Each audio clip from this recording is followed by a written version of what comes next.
Hello and welcome to the MHG podcast. As usual, life can be a little bit miserable and life can be a little bit dark.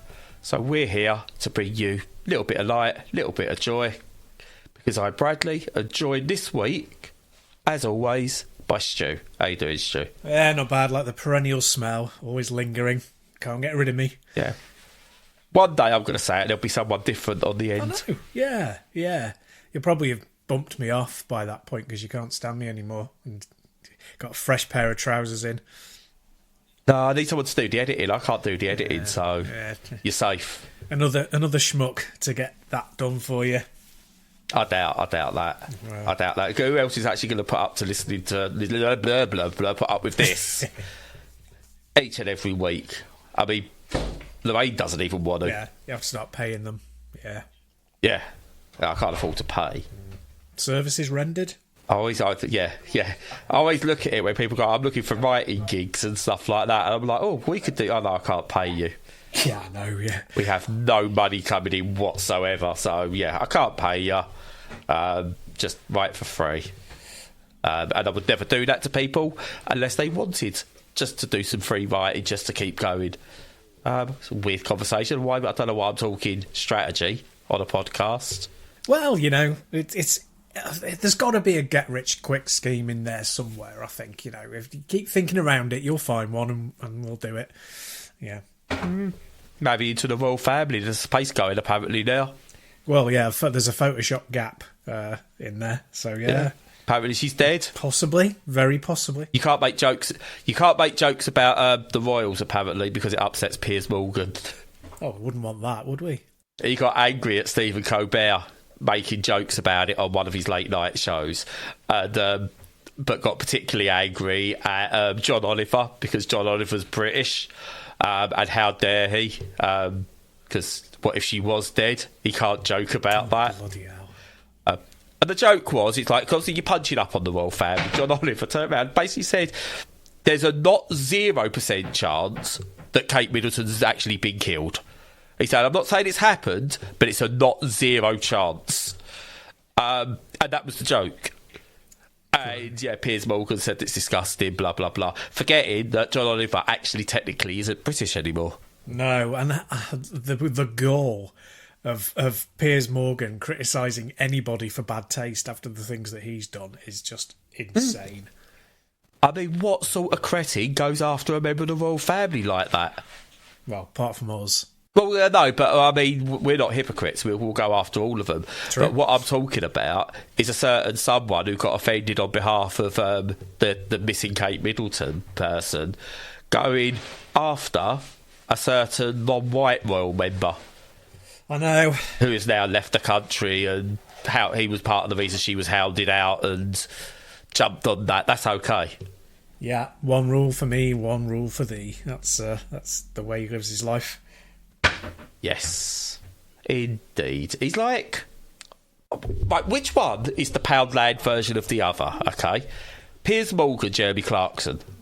Ah, that's a good question. I think probably Jeremy Clarkson. I mean, they're both Poundland. Yeah.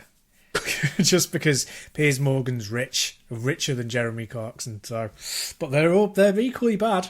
Yeah, they're all bad, aren't they? You know what else is bad, Stu? What's that? Certain video games. Certain video games are bad, you're correct. And I've got a stinker today. Nice. I like it when we get stuck into one. That doesn't happen very often. But I haven't actually got my notes up, so I'm going to let you go first with what you've been playing while I get my notes up. That'll be my pleasure. So I've been playing Crypt of the Necrodancer SYNCHRONY, which is a DLC for the now 5-year-old game, I think. I thought it was older than that. Not going to lie. Thought it was older. Yeah, well, yeah, I know. It feels like it's been around forever because it's one of those, you know, like Inside that becomes like an indie staple and becomes everybody's bought it and it's everywhere. And if you didn't buy it, you probably picked up a free copy from somewhere and just about everybody on the planet owns it. And I didn't. And so, yeah, when you gave me the key, not the secret, but you gave me the key. And I was like, yeah, I'll give this a go because I never played it. And it never appealed because it was... sort of partially roguelike, but partially rhythm. And I really like rhythm games. but I'm not very good at some of them. It depends on how they work. I mean, I loved, the Final Fantasy Theatre Rhythm unpronounceable game, obviously. But this one, for some reason, it just didn't tickle my fancy, even though I probably had a free copy of it anyway. I think they start giving it out, when you hit 18, they give it to you for free or something now. But anyway, I mean, those birthing boxes in Scotland that you get.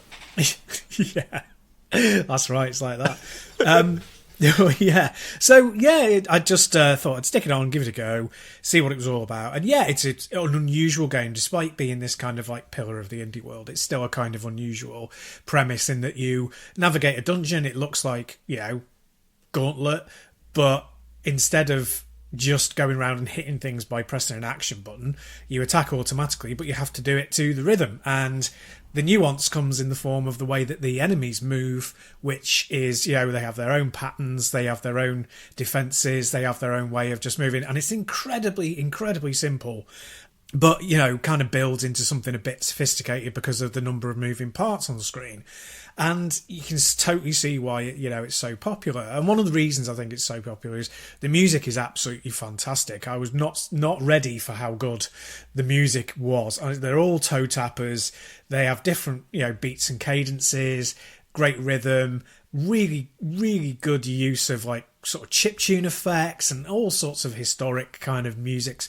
It's obviously a love letter to old video games, 8-bit style. It's a really clever game that acknowledges history and does something new at the same time. And I think that the part that it's hard to pick apart what the SYNCHRONY DLC does when you haven't played the original, but from what I've read, it looks like it adds like a ton of new modes, a ton of new characters, new levels, just new everything. I think it's like a whole revamp, and the number of options in the game is absolutely staggering. The way it lays out the options is brilliant. You never get confused with what you're doing. Whoever put this together from a UX perspective is a genius. It's a really well put together game. So I mean, the question is like, did I like it? And the answer is kind of. I mean, it still never really. It didn't really catch fire with me. I'm not really sure why. I think probably that matching the rhythm thing, I find it quite stressful, ironically. I don't find it a very relaxing experience. I think, when I played that bullets per minute thing, that BPM, a couple of years back, I had the same sort of thing. It was like, oh God, I'm constantly tense because I've got to be meeting this thing. And, that's on me rather than the game. But if you haven't had, I know it's probably... only a 1% chance that you don't already own this in some form. But if you don't own it, I would say if it appeals to you, get it immediately because it's such a good game. It's a brilliant, brilliant game. I was really stunned by it. And, this DLC seems like if you haven't got the DLC, pick it up. I think it's only about $5 and just, adds basically a whole new game's worth of content to it from what I can see. So well, it adds online multiplayer support, which I suck at the game single player, so I've not actually done the online stuff, but it's got it's added in full mod support. I think it's always had, I think, mods before, but it's now built into the game as well, which is really good, as well as the usual sort of there's new tunes, new items, new characters, new enemies, etc. So it's just more. It also says it's got I saw it when I loaded up, there's a weekly challenge mode. Now, I don't know if that was in there before or not, but I'm always big for weekly and daily challenges in games like this, where you decide to go back and just play it. And having a weekly challenge mode where it's I'll just boot it up and do this once a week, I think is a brilliant thing to have in a game such as this. But I suck at it and can't play it. Yeah, no, it is a brilliant feature to have, and I suck at it, and I can play it, but I find it a little bit too tense. And I also kind of with things that don't feel like they have a defined endpoint. I know it has, but when it feels like you're playing the same rooms and you're not sure how long it's going to take you to meet the skill criteria to get to a certain place, I find that a little bit difficult. And I know a lot of people, I think people appreciate the familiarity. I think they like the fact that things are, they look similar. They give that off that, you're playing back on your old Atari 2600 sort of vibe or on your C64. I kind of don't. I'm a little bit of a futurist, bit of a modernist.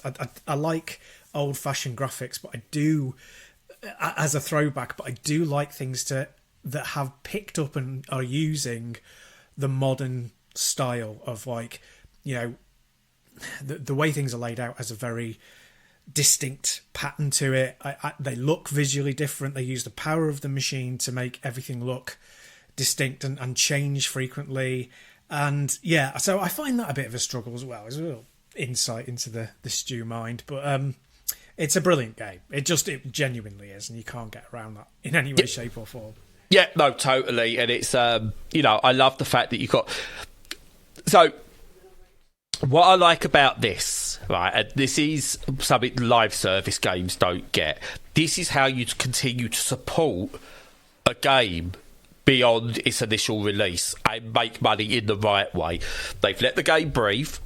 They've released it. It's got into as many hands as possible. They've released DLC much later down the line. And then they've gone more DLC down the line. Essentially doing what live service games do, but in a consumer-friendly way, because you don't need to be playing it every single week to make sure you're getting the most out of that DLC. You could get the DLC, hammer it for a week, and then come back to it in 3 years' time and it's still there. Whereas your live service games, which constantly fail with that, is because it requires you to do it as a second job. These games, like Dead Cells, is another brilliant example. Binding of Isaac, as confusing as the Binding of Isaac DLC thing is, because like I don't know what versions you need for what and what versions out, and it's a confusing mess. But at least the games are there. You haven't got to be online. You're not at fear of they're going to shut down the servers and I'm never going to be able to play this again. But you get all the benefits of continued support. And again, the indie devs lead the way. And I think it's brilliant. 2 major DLCs for Crypt and the Necrodancer, a bunch of soundtracks. And I also love that apparently in it you can use your own MP3s if people still have them. Nice. It's just comprehensive. I know, like you said, it right, having that your downloads. It's great. I love the way they've done it, and they've clearly got a really clever roadmap for it, and they've stuck to it, which is great. Yeah, it's good stuff. It does remind me every time, like you see a lot of things like Beat Hazard and stuff like that have all got usually their big selling point was import your own music and play your own music to Beat Hazard or Audio Surf and stuff like that.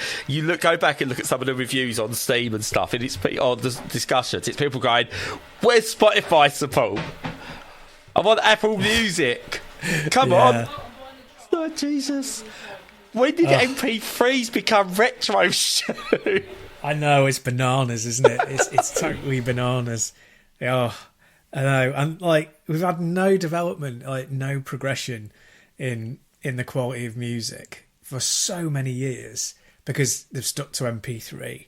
And now you have your streaming sites, and what do they use? They use MP3 most of the time. Some of them use FLAC, but yeah, it's pretty crap. Yeah, but we're not going to get into a music discussion because that does get boring. I'm not going to lie, Stu. True. So, what have you been playing this week? So, I've decided to go first of all, just get the punching gloves out, what they call boxing gloves out, and I'm going all in on Star Wars Battlefront Classic Collection. Because, oh boy, this is not how you do a collection, remaster, game preservation. We spoke last week about game preservation and the importance of it, and how things like the Tomb Raider collection are actually really good for game preservation and things like that. This is how not to do it. So they've re-released it, the collection. It's got Star Wars Battlefront and Battlefront 2. The originals, not obviously the messes that EA released, because Aspyr, the developers and publishers for it, just went, hold up here, EA, look, we can do this worse. They put out the original games as is, which is fine. I've got no issues with that. But when these games are now predominantly online, and these have always been designed to be multiplayer games. Even going back to the single player of these, and I've done them in the past and tried them on various emulation bits and stuff like that. They've always been designed around the multiplayer, capture the flag, and all things like that. All in them. Conquest modes or whatever. It's all been there. You know, a lot of the modern battlefields are built on this, so to speak. So it's built around that, and it's just a mess. I can't get online games going. I think I once managed to get into an online game, and it was laggy as hell. And it was crashing. You know, I was getting pauses and stutters, and I just couldn't keep up. Now, not being able to keep up, I would usually blame myself, but it was just I just couldn't. It just like I was shooting, and even I could tell the lag on my shots, and that's just not right for a game that's technically shouldn't be pushing any boundaries graphically, because I don't know if they've done much up-resing on it. I might be wrong. They've not done much up-resing on it, so it shouldn't be that hard to do. So all of their efforts, if they was going to do this, should have been completely in make the online as buttery smooth as possible, because the games themselves still hold up. They're still great games. People still love them. There's a reason people want collections like this, and why these are so fondly remembered. So it was all you need to do is get the online, get those servers working, make sure your netcode, everything is all spot on and is all good and working properly, and they've not done it. And it's a disappointment, because the single player, where it's against the bots mainly for everything, it's fine. It works all fine, and it's really, really good to play, and that still feels good. But you can tell the difference when you go online. It's just a mess. And they have released a statement as about like an hour before we recalled about how they're aware of everything and they are working behind the scenes to fix it, but delay the game. If you're not ready, delay the game, because this is just, it's overwhelmingly negative on Steam at the moment, with over 4,000 negative reviews, which suggests that a lot of people wanted this. This is a game people wanted, and your initial impression is just, oh, it's not good. And do you know the size of it? It's 72 gigabytes for the two games. What? And I don't know why. I must be missing something, because I don't know why it's that big. Because visually, everything, like the menus still look like they're from like the original era and stuff like that. So they're not like really up-resed or anything like that I can notice. It works, you know. What I will say, single player works brilliantly on Steam Deck. I'm not going to lie about that. That's pretty good. But online, it's just a mess. And I don't know where they got 72 gigabytes from. It's weird. Yeah. Well, I suppose they have a load of that anti-cheat code chucked in, but I mean, even that shouldn't be like that size. Jesus Christ, that's bananas. But yeah. I mean, it's there's a huge sort of market now for this, isn't there? For these legacy classic collections coming out, and I think with the next 3 years or so, we're going to see billions of these things popping up, and I think the hit rate is going to be about 50%. Yeah. You know, for every Tomb Raider, you're going to get this Star Wars Battlefront collection, and it sounds like they've done it on the cheap. To be honest, just not bothered having the infrastructure for it. They have that. That's the weird thing, because it's very basic, but this is the team that done the Tomb Raider remaster, so they know what they're doing there, and that had everything to it.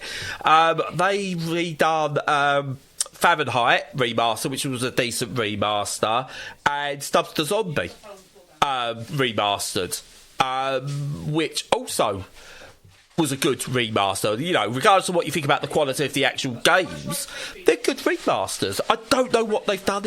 It's as though what those games got, they're all single player games. This is an online multiplayer game, and I think that's where they've messed up. I couldn't tell you whether this was true or not, but apparently they only had 3 servers up for it on release day. Wow. That's mental. Which would explain why I probably couldn't get games. Yep. Yeah, they've either underestimated the popularity or they've just been incredibly cheap, or a combination of both. I'm going to go... I don't want to say I hate using the word incompetence, but I'm going to say maybe a bit of incompetence and naivety with the online. I want to give them the benefit of the doubt. And what I hope, because I think this is an important stage for game preservation, with what's happening with Yuzu, emulators, Nintendo and everything, and we'll come on to another collection soon. This is important, especially games that now have the online focus to them as well. So I hope what these guys can do is turn it around and get these servers working, because gameplay wise, don't get me wrong, it's brilliant. It's still Star Wars Battlefront, and single player against bots, while you don't get the aspect of like human interactivity with it, still works brilliantly. And you got all the you still do like the flying of your spaceships and your what's that thing called in Star Trek? Just to wind people up again, that they fly warp speed. The Enterprise. You still get to fly the Enterprise around. Yeah. The Millennium Falcon, I know, and X-Wings and Star Winds or whatever. I know, and you get to fly all the bikes and stuff and do all the shooty things, and it's got all the set pieces. All that is still there, but it's completely buggered by the worst online implementation I think I've ever seen. And yeah, I just, if I'm wrong and I'm missing something, I'm missing a magical button, and I did look and I couldn't see it. If I'm missing a magical button that suddenly turns this into looking like a modern day masterpiece in terms of visuals, then that's on me. But I can't see it anywhere. It still looks like it's like slightly... do you know how you upres in an emulator, like PCSX2, and you get like 4 times resolution by doing a couple of settings? It looks like that, which is fine. It doesn't look ugly. It looks good, but 72 gigabytes, unbelievable. I can't fit that on my Ambinic. Oh, that's insane, isn't it? That's insane. But hopefully they turn it around. If they do, I will report back, because I have got fond memories of Star Wars Battlefront games, and all like that whole era as well. The the Rogue Squadron games and stuff like that. I have got such fond memories of them that I want them to do well, and to bring them to a new, to show up how badly. I mean, maybe it's the Battlefront thing. Maybe that's what you've got to do. You've got to completely mess up Battlefront to start with before you can sort of rescue it, like EA did with Battlefront 2. Maybe. Oh, we'll see, won't we? Yeah, it's not trying to sell me a pink Darth Vader, though. No.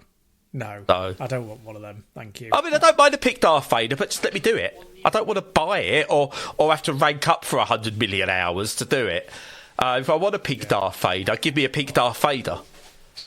Yeah, give me a pink... I think that's the name of the show this week. Pink Darth Vader, yeah. There you go. Yeah. Go with that one, because you didn't go with my idea the other week, the Joey Barton's a prick title. I know, yeah. I have to keep you in check sometimes. Yeah, I know. But yeah, I'm coming on to something that's got a much better collection soon. But what's your next one, Stu? Well, my next one is an absolute banger. So, I've been waiting for this for a long time. It's Unicorn Overlord, which is the latest Vanillaware game. And I'm not sure if we were going. I don't know if the podcast was going when they released their last game, 13 Sentinels, Aegis Rim, which came out in 2020. I don't think we quite were, but they only release games every few years. If you've not seen them before, they're very, very stylized, kind of hand-drawn, 2D sprite style games that use some really nice... We've spoken about Vanillaware before. We definitely have, haven't we? Yeah. Some of it a little bit problematic, which we'll come to, but generally just absolutely beautiful artwork, and they release quite rarely. They're not prolific, but their biggest hit was probably Dragon's Crown, which came out on the PSP and the PS3, and then got all the ports. The Vita, not the PSP. Oh, sorry, yes, it was the Vita, wasn't it? And I still play that. That's still good. It's an absolute cracker, and amazing looking games. And I was so excited for the next game after that, and it took 7 years to come out, because it was 2013 Dragon's Crown, and it took 7 years to come out, and then I really didn't like it. I was so disappointed. I tried really hard to like 13 Sentinels, but I didn't like it's like a romance adventure story kind of thing, like a visual novel mixed with an RTS, and I didn't like either of them. I don't like them as a standard, the visual novels, and RTS have to be good for me to like them, and it wasn't good. It was bland. So yeah, it was a complete fail. So fast forward 11 years on since Dragon's Crown, they've released this one, and it's an absolute banger, like I say. So, if you played Grand Knight's History, which was the one before Dragon's Crown, that came out on the PSP, that one did come out on the PSP, that was an absolute superb game, and it was kind of a hybrid tactical RPG style adventure game. This one takes up the reins of that a little bit. It's kind of similar. It's a weird, although in a positive way, mash up between a tactical RPG and a strategy game. You basically, in classic Vanillaware style, they want to do as much as they can on a 2D side-scrolling plane. They'll turn anything into a 2D side-scroller, no matter what the genre is. And it's very much in Grand Knight's History sort of style of medieval warfare and knights with this slight fantasy edge to it, and it's just great. So what makes it stand apart, I think, is it gently introduces you to the world. It layers on the complexity. You have that nice kind of cutscene bit where you meet new characters and they can get introduced into your teams. Then you kind of take them into battle. The battles look great. They're very punchy. You can fast forward them if you want to, or you can skip them entirely and let them auto play out. Yes. Yeah, which is absolutely so good. It's so good because it's just so important to this style of game. It looks amazing. The character sprites are fantastic. The action's great. And the things that really stand out for me are just like, as I say, the nuance, the layer of tactics that get built up without becoming overwhelming. And things like, you don't fight in real time. You set the strategy and then it plays out. But the amount of tweaking you can do behind the scenes, and each one of them is really simple. It's like, where do you place... You have like a little chess grid of where you can place your players before they attack. And it's like, well, where do you place them? Because each one has a strategic value. And depending on what character you use, that has a different value. So, some things are good against armour, some are better against cavalry, some, defeat aerial enemies. And then, as it's teaching you this, more enemy types and more hero types appear, and the strategy deepens and deepens and deepens. So you've got the lovely kind of regular top-down view overworld, which you navigate around, lots of conversation, good... The script is good. It's a little bit dry. It's a bit serious. There's no real humour in there, which is the only kind of drawback to the entire game. But it's still an interesting story. It looks amazing. The tactics are there. The battles are punchy, fast. If you fail... Well, okay, so the fail condition is maybe a little bit of a challenge as well, because, there's lots of difficulty settings, which is great, but the fail conditions are quite strict. So you can fail on several things, and one of them is time limit. And I know a lot of people don't like time limits in games because they find them really restrictive. And like I do with the rhythm, they can find it a bit tense. But I don't mind it. But it is definitely I need like time limited stuff. I turn that off wherever possible because I need time to actually look at something because of my vision issues. I can't go, I've got 30 seconds to do this. It might take me a minute to actually work out what's what on the screen on something clear. Let alone something that's as stylised and busy as a Vanillaware game. Yeah, I mean, it's a little bit kind of like that, but it does pause the the timer when you're making decisions. It's just when things are in motion. But if you make a decision that's wrong, or you send your troops off in the wrong direction, or you need to rally them and bring them back to an outpost to recharge their stamina and things like that, you lose a shitload of time, and then you're buggered basically and have to restart. And you kind of invested quite a long time into that section. So from that perspective, it can be a bit much. But it's part of the time. Time management is part of the game, and as long as you're ready for that, you'll still get on with it okay. But so far, it's probably the best game I've played this year. It's absolutely gripping. I keep thinking about it when I'm not playing it, and it's an absolute superb release from Vanilla. I'm glad they're really back on form. Oh, and technically second best game you've played this year, because I see you have played some Balatro. So I was going to mention Balatro. God, before I get on, how are you getting on with Balatro? Oh, I can't stand it. No, very joking. No, no. Even I like Balatro. Me, the arch kind of card game disser. No, it's great. It's a really good game. I'm really enjoying it. I can't really say any more than you said, but it's definitely an all timer, I think. And really, really good. Yeah, I think you'll be someone who goes I don't think you would say it's perfect. But if we're I said it's the perfect game, but obviously that's all personal. When you talk about perfection, it's personal, and I can't pick anything wrong with it at all. But the fact you're enjoying that sort of game with it speaks volumes from what it actually is. So there you go. It gets the double seal of approval on this podcast. There you go. Those 2 thumbs up. Unlike Star Wars Battlefront Collection. No. Hopefully you're moving on to something a little bit more pleasant.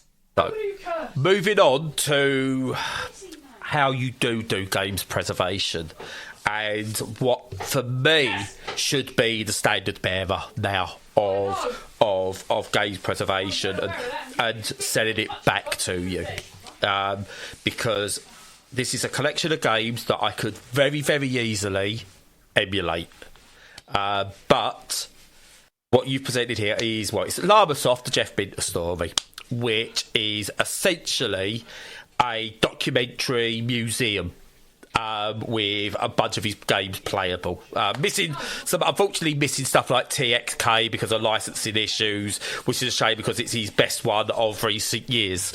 But it's stuck on the Vita and will never be able to come out elsewhere, which is a shame.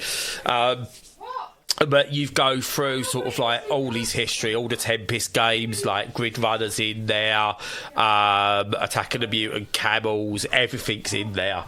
And it's beautifully presented on this timeline. You can go through, you could either just do a list of the games and play a list of the games. You can go through, you get little short documentary snippets from Jeff himself, other people, and about specific games or specific times, his personal life. Lots of videos of llamas, which is brilliant, because who doesn't want to see videos of llamas? You just get a load of written stuff in there, artwork, promotional material, just absolutely everything. And it's do you know when you go to the British Museum or something and you get to go and see the old Roman daggers and stuff like that? We all know that it's all nice looking at the Roman daggers, but you want to pick up a Roman dagger and stab someone with it. That's what it's for. You want to go and stab someone in the back, right? You can't do that in the British Museum. You can with them. Well, you can't pick up a dagger because obviously it's not a dagger. You go, it's a really interesting game. I'm learning a bit here. What's it like to play? Just go and play it. And it's brilliant. There's a remastered version of Grid Runner. I forgot how bloody hard Grid Runner was. I suck at it. The original and the remaster. But I don't care. It's still brilliant. Jeff Minter is amazing. This collection is absolutely stunning. And along with, I don't know if these are the same people who did Atari 50 or not, Digital Eclipse. But that's another one that was really, really good as a collection. And they're also the ones who published the Cowabunga collection as well, the Street Fighter 30th Anniversary collection, Disney Afternoon collection, and all things like that. So once again, what they're showing, I think they also did SNK collection. So what they're doing is showing how you do collections. But this one is the best of the best. This is the new standard bearer of this is what preservation should be. I know we've not got everything, and that is a shame, but that's due to licensing. But, as you know, we can fill the gaps ourselves if we have to. And because it's digital distribution, and it's like standalone as well, they can add DLC to this. They can add extra games. If they manage to acquire the license, you know, if they manage to broker something for TXK, they could add it to this. And that would be amazing, and people would buy it and maybe get the story of why was TXK stuck in licensing hell. Like you hear about the licensing issues with Tetris. That's a brilliant story. And the documentary about, not the film was shit, right? But the documentary around the Tetris stuff, the licensing and everything that goes on with it, that was fascinating. And what I was like, imagine playing, like getting to watch all the story of Tetris and play the different versions of Tetris through the years. That'd be amazing. And this is what it should be. A Sonic collection shouldn't just be, re-releasing all the original Sonic games again.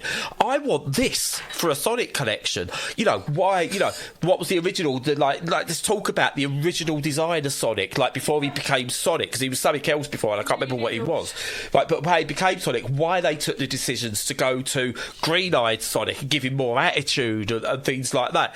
The disaster of the 3D games, and how do the developers and the team behind it, how they feel about the Sonic cycle. That would be amazing, because this is all the input you get with the Llamasoft story, the Jeff Minter story.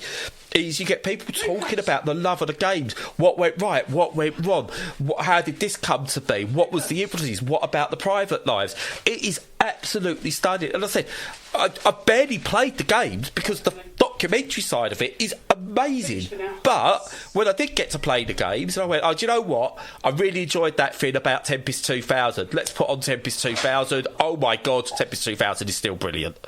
And that's what this should be. This is what all future collections should be. There's no excuse. Yeah. No, that is great. That is really great. And I think, people have kind of lived with games long enough now that they want that kind of history relayed to them. And I think maybe also partly because of the success of like No Clip documentary series, and Twitch, where people are commentating on games. There's so much more about the experience than there is just about the interaction with it, that you can weave them together well, like you just explained, with this. And yeah, you're right, Atari 50 is by them, and I had that one, and it is a really good way of presenting it. And it sounds great. I mean, I'm not a big fan of the games because I find the skill ceiling a bit high on them, and I also find the visuals a bit hard to sort of pass to when I'm playing, to work out what to do and stuff. But I've been playing them more of late. The high contrast of them I find really beneficial to me, and that I can play them better than I can a lot of modern games, because it's so especially the Tempest games and things like that. The black background with the simple sprites makes it really easy for me to follow. Oh, that's really cool. Yeah, I mean, I played one of them in VR, one of the Tempests, and that worked really well in VR. That extra depth was very, very handy. But this sounds like a great collection. Not one I'll pick up, but it sounds like a standard bearer. Yeah, and it's brilliant. I mean, it's like, as I said, the games are secondary. That's almost like a nice bonus. This would be... Again, I think the only thing I could come out with is, do you remember the indie game, the movie? I do, yeah. Where they done the documentary Super Meat Boy stuff. If by the end you watch that, you got to actually play Super Meat Boy on the DVD or whatever. This is what this is. And not all the games hold up, and don't get me wrong, there's a few games I went on for 5 minutes and went, I've done that now, that'll do. I don't think I want to go back to that one, because it's from 1987 and it's not aged particularly well. Everything's better, it doesn't control as well as I remember, and there are games like that, but they're there. And it's a great thing, I can show, one day, I'll sit down Baby Edith when she's talking about video games and go, look at the core design that's here. Look at these games. Look how good they were. Look how far they've come. And things like that. And it's just a great thing to have. As I say, stark contrast to the Silent Hill remasters or Star Wars Battlefront collection. It's night and day difference on what love and care can do when you actually want to bring something to the audience like this. Brilliant. Yeah, let's hope we get much more like it. Yeah. Yep. What would you choose if you had to do one? What would it be? What, a collection or a... Like this, like documentary, all the old, like a documentary stroke museum stroke play some of the games. Well, I think what immediately jumps to mind is Street Fighter, because there's so many of them, and the nuances. There's more nuance in there than you'd expect, and I think that would work really well. Yeah, there is a collection that to add all the other stuff to it, like this. Yeah, I think it's there. I've already blown my load with this one, but I think Tetris. For me, there's so many variants of Tetris. They could get some of the clones on a documentary style thing for that as well. Because you get something like some of the really bad clones, but you also get the funny ones where it was like the porn version, where you had little like really rubbish naked sprites, so you had to put them together. And stuff like that, and it was rubbish, but you could get it on Flash, or like you should play it online on the browser when you're meant to be working or doing college work and stuff like that. All stuff like that added in. It's just like so many games in history, and again, like we said, a Silent Hill collection with all that, because again, you get Sam Barlow in to talk about Homecoming. Was it he did? Or no, he done the water one. The rainy one, Downpour, I think. The better of the modern Silent Hills, anyway, with a good story. He done that one. But to talk about, what he wanted to bring to Silent Hill, and then it's all there. That sort of thing. Resident Evil, you can do it with all of those as well. And hell, even EA Sports games. Okay, yes, there's a license in hell with those, but again, they're fascinating. You go through the history of Madden. It's a fascinating story, why they got John Madden involved, what he brought to it. Would it have been as big without him? Why did they decide to have an exclusive? All this stuff is interesting. And if EA done something like that, obviously they'd sell it to us as a live service at about like £900. But this, I'll just point out, is £25, by the way, for 40 years of gaming. A brilliant documentary and a museum. Yeah. You haven't even got to go and buy an expensive lunch in the cafeteria. Nice. I like those expensive lunches, though. But just before I forget, no, I just looked it up. I was wrong. It's Silent Hill Shattered Memories. Shattered Memories, that's it, yes. Yeah, that's the one. Sorry, Sam, if we got you confused, because I don't want to associate you with one of the really bad ones. Of which there are many, yes. But Shattered Memories is not one of them. That's a cracker. No, it's really good, and it's the best story since Silent Hill 2. Oh, without a shadow of a doubt, yeah. 2, 1, Shattered Memories, in that order. Yep. Yeah, forget the rest, pretty much. Although 3 is okay. It's 3, passable. do you know what? I've got a soft spot for The Room. It's not the greatest, and it's not a good Silent Hill game, but it's a good game. If it wasn't Silent, it's like, Hitman Absolution and one of the Splinter Cells and stuff like that. Good games, just not good in their series.